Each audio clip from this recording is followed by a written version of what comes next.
एक असतो काऊ, एक असते चिव.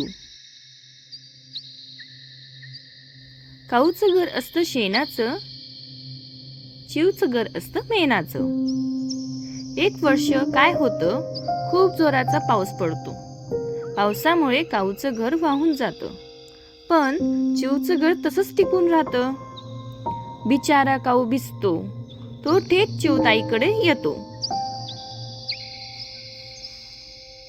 चिवताई चिवताई दार उघड, चिवताई चिवताई दार उघड. थांब रे काऊ, माझ्या बाळाला आंघोळ घालते.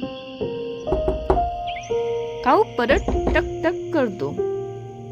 थांब रे काऊ, बाळाचं अंग पुसते. असं करत करत बाळाचं पावडर, कपडे सगळं झाल्यावर शेवटी चिवताई दार उघडते.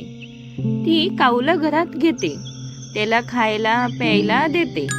खाऊन झाल्यावर काऊ काहीतरी चघळायला लागतो. कुडुम कुडुम कडुम कुडुम, काय खातोस रे काऊ? लग्नाची सुपारी खातो ग. मला दे जरा.